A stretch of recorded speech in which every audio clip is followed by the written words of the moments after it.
President, I ask that the quorum call be vitiated. Without objection, so ordered. Thank you, Mr. President. This morning I discussed two amendments that I've introduced in regard to the current energy legislation, the Energy Policy Modernization Act 2016.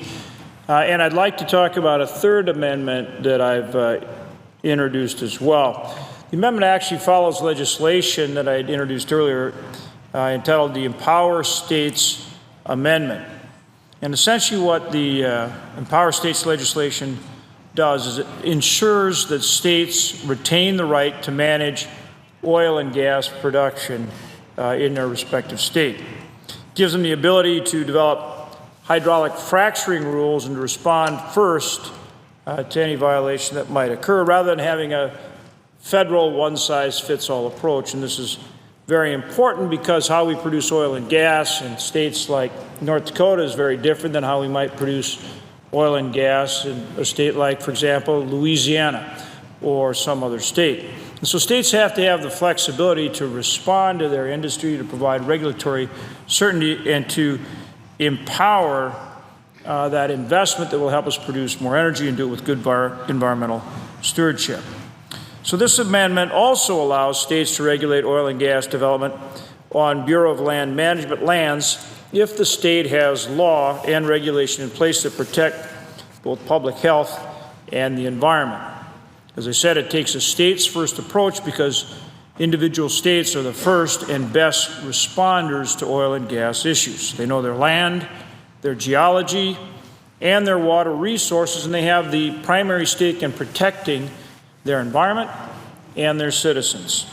States like North Dakota have been successful in developing oil and gas production with good environmental stewardship. Right now, our state produces about 1.2 million barrels of oil a day, second only to the state of Texas.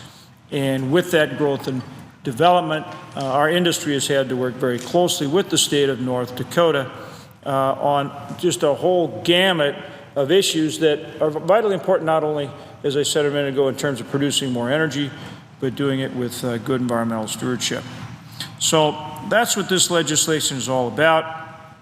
And at the same time, this amendment provides a safety net that allows the Environmental Protection Agency, the EPA, to step in if there is a danger to health or the environment. So again, it's about making sure that states have the primary role, but still recognizes EPA's role as well in terms of protecting the environment and good stewardship.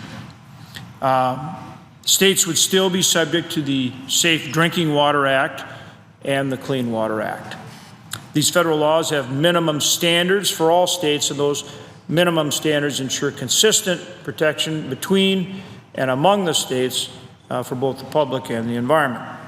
Surface water is protected under the EPA's Clean Water Act's surface water quality standards. Drinking water is protected by the Safe Drinking Water Act, which allows the EPA to act if a contaminant is present or likely will enter an underground drinking water source. Hydraulic fracturing wastewater is regulated by the EPA's underground injection program, which is designated to the states to implement and enforce. And that's what we're talking about, again, is the state having the primary role in regulation of hydraulic fracturing. EPA requires the state to have a minimum requirement in terms of protecting underground injection from endangering drinking water sources. This includes inspection, monitoring, record keeping, and reporting requirements. None of those requirements would change under this amendment. Instead, this amendment gives the states and tribes more certainty about under what circumstance the EPA may withdraw or amend a state's regulation. So again, it's about making sure we have the regulatory certainty out there that actually empowers the very investment that helps us produce more energy and do it with good environmental stewardship. It ensures that if the EPA does decide to intervene, it must show that its action is necessary and that the decision takes into account factors like job loss and energy supplies. It will help states retain the right to regulate hydraulic fracturing within their borders. That makes sense, as I say, because states are the first and best responders to oil and gas issues and have been successful in developing oil and gas production regulations. It would also allow a state to regulate hydraulic fracturing on federal lands, like BLM, as I mentioned earlier. In addition, though, the amendment would prohibit new burdensome federal rules if a state or tribe already has those rules in place.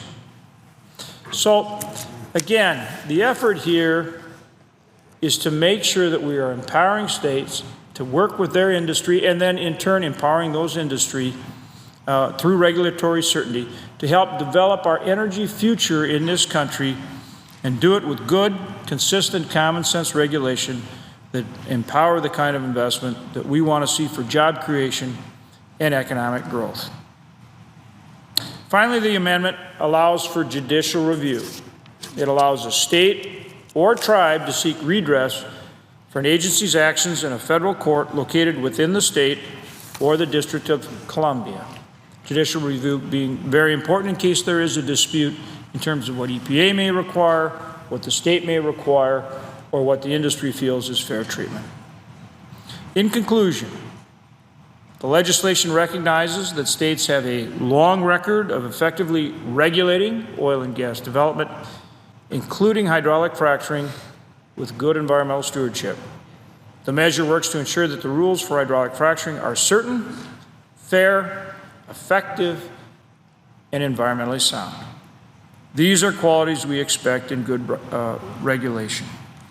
As I said at the outset this morning, in introducing a number of these amendments, to build the kind of energy plan for the future that we need, we have to reduce the regulatory burden and at the same time empower that investment that will help us build the energy infrastructure we need to move energy safely and cost effectively from where it's produced to where it's consumed in this country.